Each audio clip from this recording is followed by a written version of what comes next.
انتہائی واجب الاحترام میرے محترم و مکرم معزز سامعین حضرات، 24واں پارہ سورہ حامیم سجدہ سے ایک آیت مبارکہ آپ حضرات کے سامنے تلاوت کی ہے۔ اللہ تعالیٰ کی بارگاہ میں یہ دعا ہے کہ اللہ تعالیٰ حق اور سچ کہنے کی توفیق عطا فرمائے، اور جو کچھ کہا جائے مجھ کو اور آپ کو سب کو اس پر عمل کی توفیق عطا فرمائے۔ اللہ تعالیٰ ارشاد فرماتا ہے، ان الذین قالوا ربنا اللہ، بے شک وہ لوگ جنہوں نے کہا کہ ہمارا رب اللہ ہے، ثم استقاموا، پھر اس پر وہ جم گئے یعنی ڈٹ گئے، تتنزل علیہم الملائکہ، اللہ تعالیٰ فرماتا ہے کہ ان پر اللہ کی رحمت کے فرشتے نازل ہوں گے، اللہ تخافوا ولا تحزنوا، اور اخروی اعتبار سے نہ ان کو کوئی غم ہوگا اور نہ ہی کوئی فکر لاحق ہوگی، وَأَبْشِرُوا بِالْجَنَّةِ الَّتِي كُنْتُمْ تُوعَدُونَ، اور فرمایا کہ اے نبی کریم صلی اللہ علیہ وسلم ایسے لوگوں کو جنت کی خوشخبری سنا دیجئے جس کا وعدہ کیا گیا ہے۔ میرے عزیز و دوستو، استقامت علی الدین، آج میں اس موضوع پر چند معروضات عرض کروں گا۔ شریعت پر عمل میں 3 بڑی رکاوٹیں ہوتی ہیں۔ نمبر 1، نفس، انسان کا نفس کبھی رکاوٹ بن جاتا ہے اور نیکی کی طرف آنے نہیں دیتا۔ نفس انسان کے اندر کا دشمن ہے، یہ کسی ضدی بچے کی طرح ضد کرتا ہے، اڑ جاتا ہے اور اپنی بات منوا کر ہی چھوڑتا ہے۔ اور نمبر 2، شیطان، یہ شیطان جو ہے یہ باہر کا دشمن ہے، یہ نیکی سے روکتا ہے، برائی پر لگاتا ہے، گناہ کو ہلکا کر کے دکھاتا ہے، کوئی گل نہیں، چھوٹا جہی کام نہیں، کوئی ایسا بڑا کام نہیں، گناہ کو ہلکا کر کے دکھاتا ہے۔ کبھی حقوق یاد دلاتا ہے، مثال کے طور پہ رشوت لینے والے کو حقوق کی ادائیگی کا فرض یاد دلائے گا کہ تیرے ذمہ ہے، تیرے بیوی بچے ہیں، تیرے بوڑھے والدین ہیں تیرے ساتھ، تو ان کی کیسے دیکھ بھال کرے گا، دیکھ ریکھ کیسے کرے گا ان کی۔ تو اس طرح شیطان جو ہے وہ برائی کو مزین کرتا ہے، لیکن میں نے عرض کیا کہ شیطان باہر کا دشمن ہے، نفس اندر کا دشمن ہے، اس اعتبار سے نفس شیطان سے بڑا دشمن ہے۔ شیطان اکیلا حملہ نہیں کر سکتا جب تک یہ نفس کو ساتھ ملا نہ لے، یہ وار نہیں کر سکتا، جبکہ نفس بغیر شیطان کی مدد کے اکیلا ہی وار کر سکتا ہے۔ تو بہرحال دوسری چیز جو رکاوٹ ہے وہ شیطان ہے، اور تیسری چیز جو رکاوٹ ہے شریعت پر عمل کرنے میں وہ انسان ہے۔ ہم بہت سارے گناہ اس لیے کر رہے ہوتے ہیں کہ ہمارے بڑوں نے یہ کام کیا، ہمارے ابا جان کرتے تھے جی اس لیے ہم نے کرنا ہی ہے، یا کبھی ایسا ہوتا ہے کہ کسی کے دل میں کوئی انسان ایسا بس جاتا ہے جسے وہ کہتے ہیں رچ بس جاتا ہے۔ اب ایسا ہے کہ ضروری نہیں ہے وہ بیٹے کی محبت ہو، بیوی کی محبت ہو، اولاد کی محبت ہو، یا کسی بھی عزیز کی محبت ہو، ایسی دل میں آ گئی کہ بندہ جو ہے وہ نیکی کے کاموں کی طرف نہیں بڑھتا، کوئی نیک کام نہیں کرتا، لا الہ الا اللہ۔ تو یہ 3 رکاوٹیں ہیں۔ ان تینوں رکاوٹوں کو ختم کرنا اور توڑنا اسے مجاہدہ کہتے ہیں۔ اور قرآن کی اصطلاح میں جو شخص ان تینوں رکاوٹوں کو توڑ دیتا ہے، پیچھے چھوڑ دیتا ہے، اس کے اس فعل کو قرآن کی اصطلاح میں استقامت فرمایا گیا، جسے کہتے ہیں استقامت علی الدین۔ اللہ تعالیٰ نے قرآن پاک میں استقامت علی الدین اختیار کرنے والے کی تعریف کی، ہاں جی، کہ جو شخص استقامت علی الدین اختیار کرتا ہے قرآن اس کی تعریف کرتا ہے، اللہ تعالیٰ اسے پسند کرتا ہے۔ اللہ تعالیٰ وہ کیا اسے کہتے ہیں، لائک کرتا ہے، اللہ اسے پسند کرتا ہے۔ بلکہ قرآن پاک میں ایک جگہ پر خود سرکار دو عالم صلی اللہ علیہ وسلم کو حکم دیا گیا، فَاسْتَقِمْ كَمَا أُمِرْتَ، آپ استقامت اختیار کیجئے، آپ ڈٹے رہیے جیسا کہ آپ کو حکم دیا گیا۔ یعنی خود سرکار دو عالم صلی اللہ علیہ وسلم ان کو بھی، جناب کو بھی، رسالت مآب صلی اللہ علیہ وسلم کو بھی حکم ہے کہ آپ بھی ڈٹ جائیے اور استقامت اختیار کریے۔ سرکار دو عالم صلی اللہ علیہ وسلم نے اپنے عمل سے پھر اس کو خوب ثابت فرمایا۔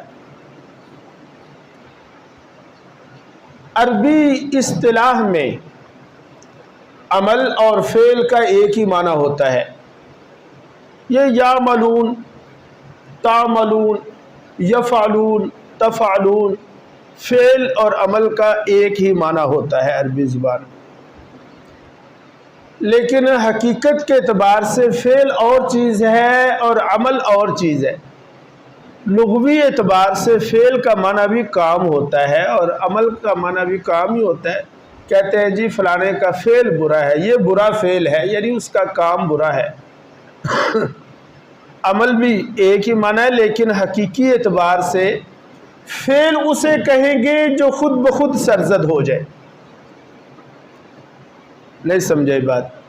میں نے عرض کیا کہ فعل اسے کہیں گے کہ ارادہ ہو یا نہ ہو جائے، لیکن عمل اسے کہیں گے جو ارادہ کے ساتھ کیا جائے۔ ایک آدمی ہے، اس سے کوئی فعل ہو گیا اور اس نے کوئی ایسا کام کر دیا جس میں اس کا ارادہ نہیں تھا، تو ہم یہ کہیں گے اس سے فعل سرزد ہوا، یہ نہیں کہیں گے کہ عمل سرزد ہوا، اس لیے کہ حقیقت میں فعل اور عمل میں فرق ہے۔ اللہ تعالیٰ نے حضور نبی کریم صلی اللہ علیہ وسلم کو جو حکم ارشاد فرمایا کہ آپ استقامت اختیار کیجئے، حضور نبی کریم صلی اللہ علیہ وسلم نے بتکلف قصداً پھر عمل کر کے دکھایا، فعل نہیں، عمل کر کے دکھایا۔ آپ حضرات کے سامنے مکہ کی زندگی ہے۔ کفار مکہ یعنی مشرکین مکہ سے جب کسی طرح بھی بات قابو میں نہیں نہ آ رہی تھی، تو پھر انہوں نے ایک مشورہ کیا اور مشورے میں یہ طے کیا کہ مذاکرات کیے جائیں ان کے ساتھ۔ چنانچہ مذاکراتی کمیٹی سرکار دو عالم صلی اللہ علیہ وسلم کے پاس آئی اور انہوں نے آ کر کیا کہا، آپ جانتے ہیں مشہور قصہ، اے محمد صلی اللہ علیہ وسلم، اگر آپ بادشاہت چاہتے ہیں تو پورے حجاز کی، مکے کی نہیں، پورے حجاز کی بادشاہت آپ کو دیتے ہیں، آپ کے سر پہ سرداری کا تاج رکھتے ہیں۔ اگر آپ مال و دولت چاہتے ہیں تو ہم پورے حجاز کا مال و دولت اکٹھا کر کے آپ کے قدموں میں لا کے رکھ دیں گے، اور اگر آپ کسی خوبصورت لڑکی کے ساتھ بیاہ چاہتے ہیں، شادی کرنا چاہتے ہیں تو پورے حجاز کو پھریں، جس لڑکی پہ آپ اپنا ہاتھ رکھیں گے آپ کے نکاح میں دے دی جائے گی، بس یہ کام چھوڑ دیں۔ تب سرکار دو عالم صلی اللہ علیہ وسلم نے کیا ارشاد فرمایا؟ فرمایا کہ تم میرے دائیں ہاتھ پر سورج رکھ دو اور بائیں ہاتھ پر چاند بھی لا کر رکھ دو، تو میں پھر بھی جو مجھے حکم کما امرتا، جو مجھے حکم دیا گیا ہے اس سے 1 انچ بھی پیچھے نہیں۔ لا الہ الا اللہ۔ تو میں یہ عرض کر رہا ہوں کہ یہ ہے استقامت علی الدین۔ آج کل کی اصطلاح میں جو شخص بھی استقامت اختیار کرتا ہے اسے چند مخصوص جملے جو ہمارے ذہن میں ڈال دیے گئے، ہم وہ چند مخصوص جملے اس کے لیے بولتے ہیں۔ مذہبی یا مذہبی جنونی یا انتہا پسند، فنڈامنٹلزم، انتہا پسند، انہوں تو دین تو اسلام تو علاوہ نہ انہوں کو بہن نظر آئی، نہ انہوں کوئی برا نظر آیا، اسی تو دین کے علاوہ اور کچھ نظر ہی نہیں آتا۔ لیکن میں نے عرض کیا کہ ایسے انسان کی ہی قرآن پاک نے تعریف کی ہے۔ یہاں پر آپ ایک بات میں مثال کے طور پہ آپ کو سمجھا دیتا ہوں۔ ہم میں سے ہر شخص جو ہے نا وہ انتہا پسند ہے، ہر شخص۔ دیکھیں، اگر کوئی پولیس میں ملازم ہے، اگر وہ اپنی ڈیوٹی کے ساتھ سنسیئر نہیں ہوگا تو کیا وہ ڈیوٹی کر پائے گا؟ بولیں ذرا۔ اگر کوئی آرمی میں ہے، اگر کوئی ریلوے میں ہے یا کسی بھی شعبے میں وہ ملازمت کرتا ہے، اپنی ڈیوٹی پوری تندہی کے ساتھ ادا نہیں کرے گا تو ہم کہیں گے یہ بندہ ٹھیک نہیں۔ ہم کیا کرتے ہیں؟ ہم نے ڈیوٹی پہ جانا ہوتا ہے، توجہ کر لیں ذرا، میں بات مثال سے سمجھا رہا ہوں۔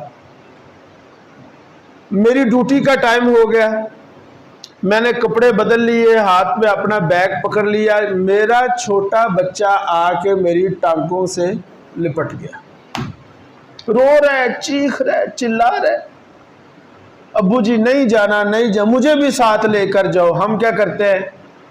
ہم آواز دیتے ہیں، بیگم پکڑو اسے، وہ نہیں چپ کرتا، ہم اسے روتے، لوگ کہیں گے بڑا سنگ دل ہے، بڑا انتہا پسند ہے، یہ تو بچے روتے چھوڑ کے جا رہے ہیں۔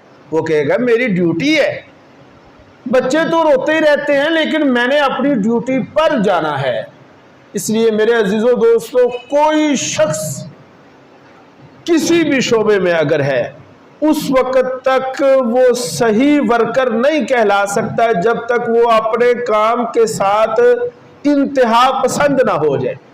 اب سوال یہ ہے کہ جو اپنے بچے کو دھکا دے کے پھینک کر ڈیوٹی پر چلا گیا، ہم اسے کہیں گے بڑا پنکچول ہے، ہم اسے کہیں گے بڑا بھائی یہ تو ڈیوٹی، اسے کیوں نہیں انتہا پسند کہتے؟ جو پولیس والا مجرم کو پکڑتا ہے، اس کو مارتا ہے، اس کو سزا دی جاتی ہے، ہم نے کبھی بھی نہیں کہا، ہم نے کبھی کورٹ پہ یہ نہیں کہا کہ یہ انتہا پسند ہے۔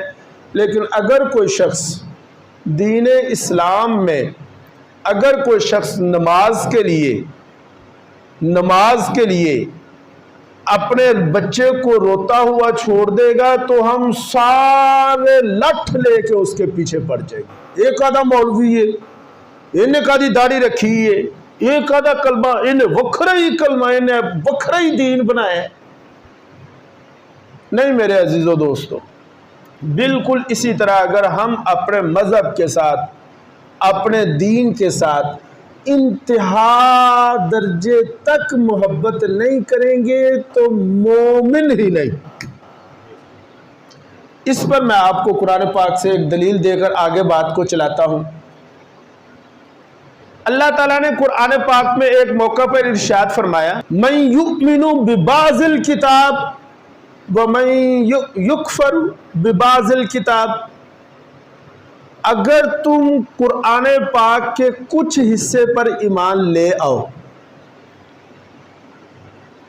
اور کچھ حصے پر ایمان نہ لاؤ، انکار کرو،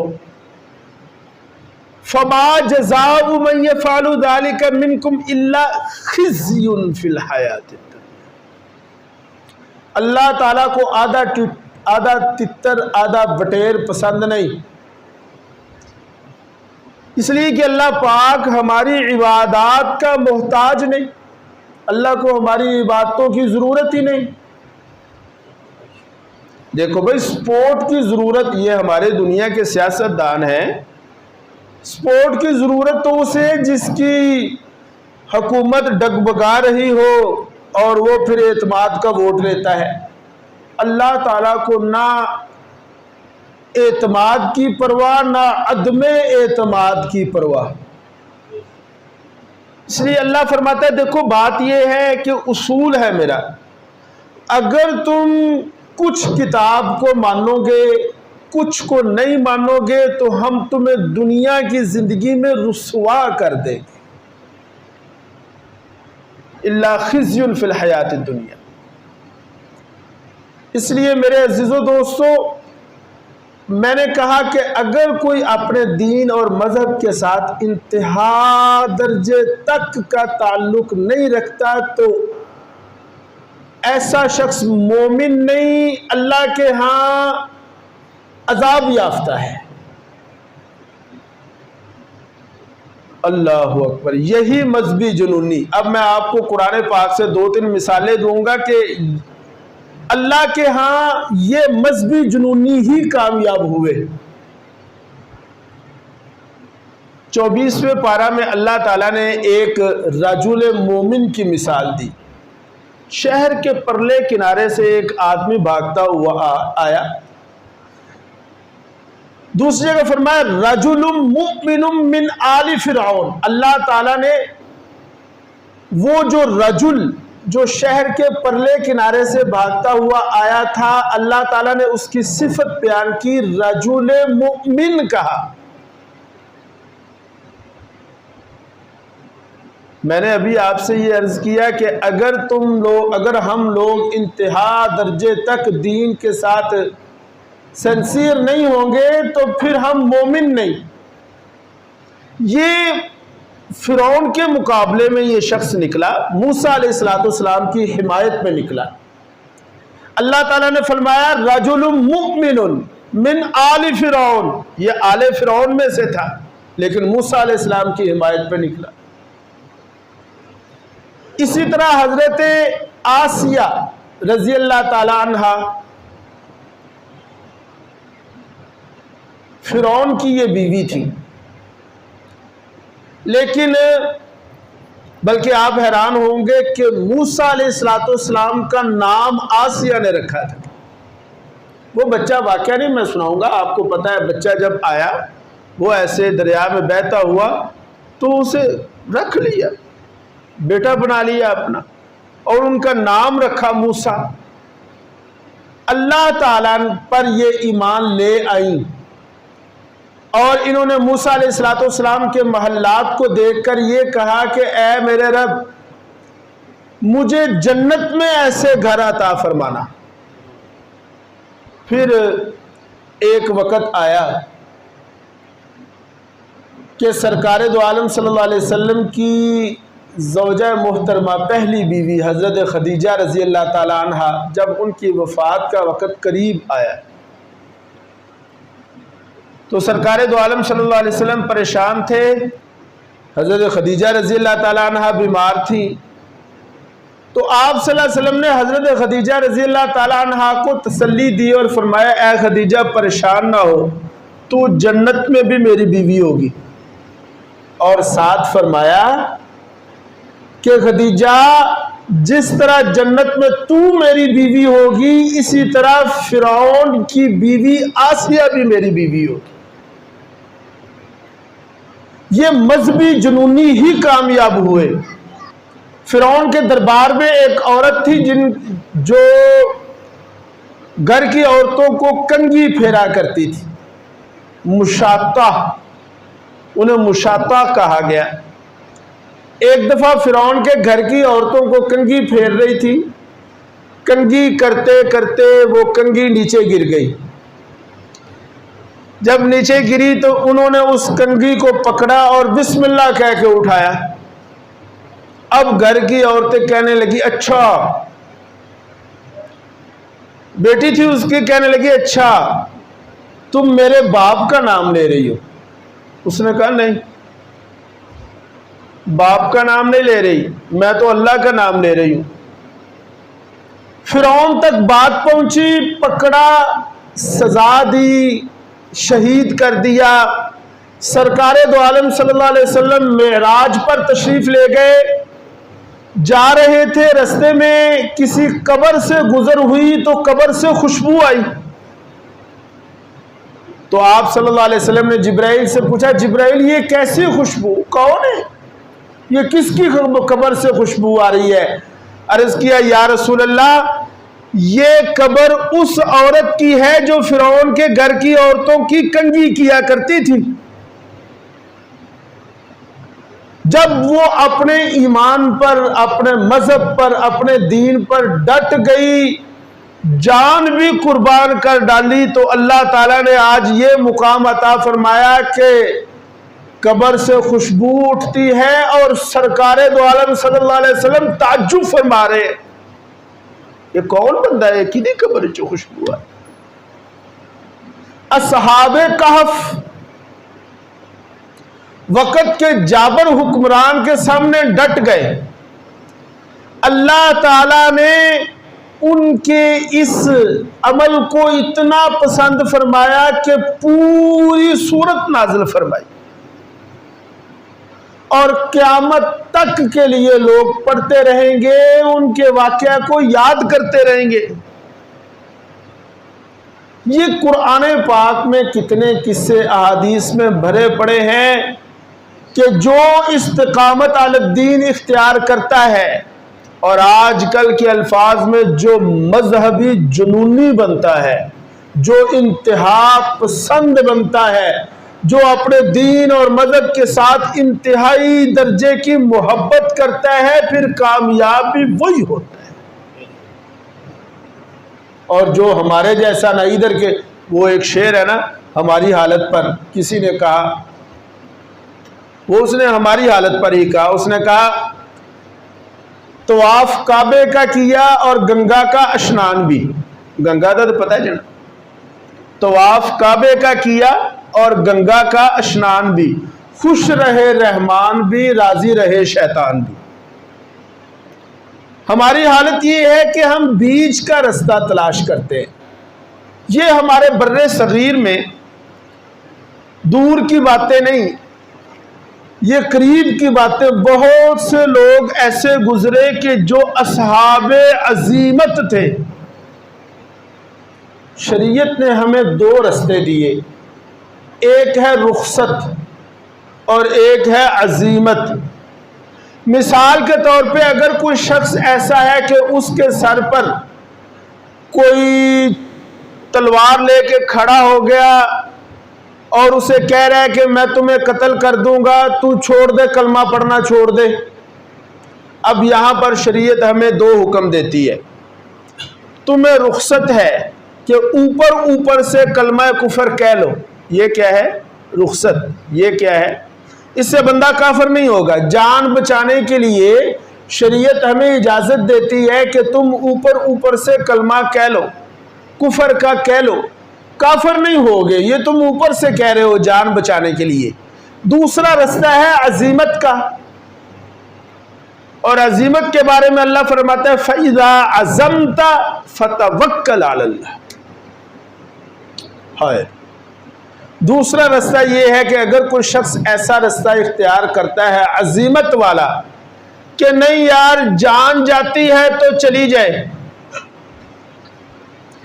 گردن کٹتی ہے تو کٹ جائے، میں نے کوئی کلمہ کفر نہیں کہنا، اب ایسے شخص کے بارے میں اللہ کیا فرماتا ہے؟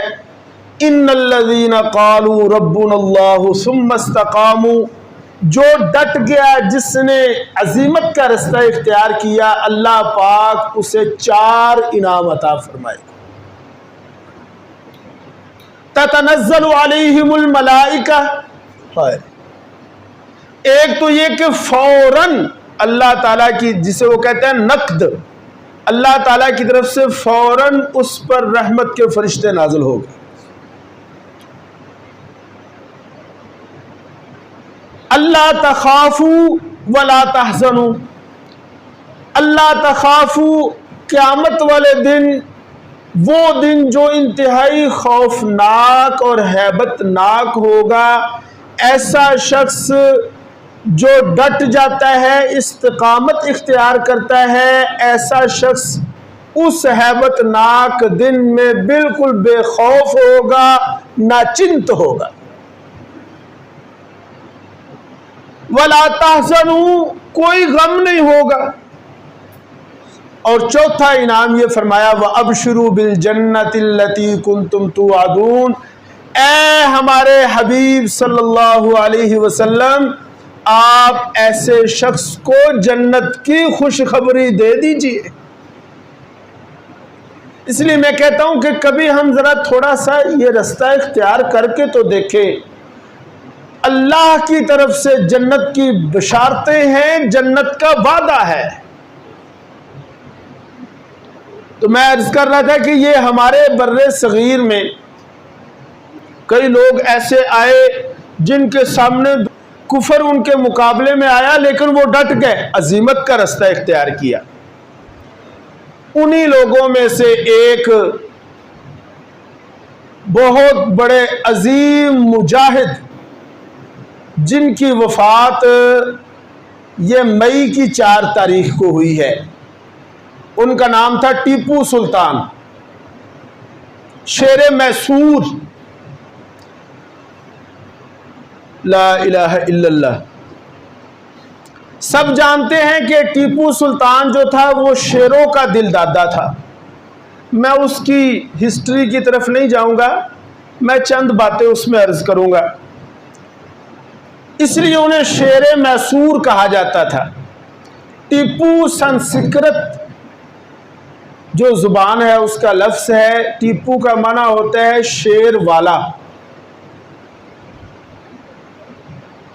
یہ مسلمان غیرت مند، جرت مند اصحاب عظیمت میں سے تھے رحمت اللہ علیہ۔ اور آج بھی لندن میں وکٹوریہ اینڈ البرٹ میوزیم میں ان کی یادگاریں پڑی ہوئی ہے۔ ان کی تلوار اور ان کے جو آلات حرب تھے ان پر شیر کی وہ جو تھی نا تصویر وہ بنی ہوئی تھی، اور ان کو شکست ہوئی تو شکست میں وہ شہید کر دیے گئے۔ انگریزوں نے کیا کیا؟ دنیا میں 2 ایسے شخص گزرے ہیں کہ انگریز نے جن کا بدلہ لینے کے لیے انتہا کر دی۔ ان میں ایک ٹیپو سلطان تھے رحمت اللہ علیہ۔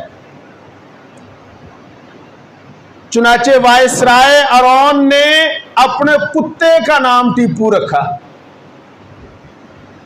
اور چونکہ یہ شیروں کے دل دادا تھے، ریاست سرنگا پٹم میں 80,000 شیروں کو مارا گیا صرف اس وجہ سے کہ ٹیپو کے ساتھ دشمنی تھی۔ ٹیپو بات صرف شیر کے شکار پر ختم نہیں کی بلکہ کچھ اور کام بھی کیے۔ مثال کے طور پر نمبر 1، ہمارے سامنے ٹیپو سلطان مجاہد کی جو تصویر پیش کی جاتی ہے ہمارے سلیبس میں ہے، ایک موٹا ہٹا کٹا بندہ بیٹھا ہوا ہے، ایسے اس نے مونچھیں رکھی ہوئی ہیں، مونچھوں کو تاؤ دے کے وہ بیٹھا ہوا ہے، بڑا بہترین اس نے زیورات پہنے ہوئے ہیں۔ نہیں، وہ ٹیپو سلطان کی تصویر نہیں، وہ ٹیپو سلطان کی غلط تصویر ہے۔ ہم نے بچپن میں دیکھا، آپ نے بھی دیکھا، بچپن سے ہم دیکھ رہے ہیں کہ ٹیپو سلطان کی تصویر ہمارے سلیبس میں جو تھی وہ یہ تھی کہ ایک ہٹا کٹا بندہ ہے، داڑھی اس کی کوئی نہیں، مونچھیں اس نے رکھی ہوئی۔ انگریز نے کیا کیا؟ ٹیپو سلطان کی غلط تصویر ہمارے سامنے پیش کی۔ ٹیپو سلطان رحمت اللہ علیہ باریش مسلمان تھے، ان کی اصل تصویر بھی آپ کو ملے گی، اگر آپ نیٹ پر جائیں تو ان کی اصل تصویر بھی آپ کو ملے گی۔ اس لیے میں یہ بھی عرض کروں گا ارباب حکومت سے کہ خدارا مجاہدین اسلام کی صحیح تصویر نسل کے سامنے، ہماری آنے والی نسل کے سامنے پیش کی جائے۔ پھر یہ ہوا ٹیپو سلطان کے جو ان کی وہ حکومت تھی، اس میں ایک بہت بڑا عہدہ تھا صوبے دار کا۔ صوبے دار ایک بہت بڑا عہدہ تھا۔ انگریز نے ٹیپو سلطان کے ساتھ جڑی ہوئی ہر چیز کی تذلیل کی، چنانچہ اس نے اپنے فوج کے جو سب سے چھوٹا افسر ہوتا ہے اس کے ماتحت کو جو عہدہ دیا وہ صوبے دار کا ہوتا ہے۔ ٹیپو سلطان کی سلطنت میں جو وزیر خوراک تھا اس کا نام تھا خان سامان۔ کیا جی؟ خان سامان۔ انگریز نے قصدن باورچی کو خان ساما کہا۔ آج ہم باورچی کو خان ساما سمجھتے ہیں، حالانکہ یہ خان ساما لفظ نہیں، خان سامان لفظ ہے، جو وزیر خوراک کا نام تھا۔ پھر یہ ہوا ٹیپو سلطان نے اپنے دور حکومت میں ترک کے خلیفہ سے مدد مانگی۔ چونکہ ٹیپو سلطان نے خلیفہ سے مدد مانگی تھی، انگریز نے کیا کیا؟ اس مجاہدی اسلام کی دشمنی میں ہمارے ہاں جو ہلکے لیول کا بندہ جسے ہم حجام کہتے ہیں اسے خلیفہ کہنا شروع کر دیا۔ یہ حجام کو ہم جو خلیفہ کہتے ہیں، یہ خلیفہ کا لفظ ادھر سے ہی آیا ہے۔ پھر اس نے کیا کیا؟ اس کے ہاں یہ تھا، سلطنت ٹیپو سلطان میں بہت بڑے افسر کو جمعہ دار کہتے تھے۔ انگریز نے ٹیپو سلطان کی تذلیل میں یہ کیا کہ جو ہمارے یہاں صفائی کرنے والا خاک روب ہے ہم اسے جمعہ دار کہتے ہیں۔ اب ہم سمجھتے ہیں کہ ہم آزاد ہیں، ہم غلام نہیں ہیں۔ وہاں کیا ہوتا تھا؟ جو معززین ہوتے تھے ان کے سروں پر پگڑیاں ہوتی تھی۔ انگریز نے کیا کیا؟ نوکروں، چاکروں، گیٹ کھولنے والوں، گیٹ کیپر کے سر پر پگڑیاں رکھ دی، اور ہم یہ سمجھ رہے ہیں کہ ہم آزاد ہیں۔ سلطان محمود غزنوی رحمت اللہ علیہ نے 17 حملے کیے سومناتھ پر۔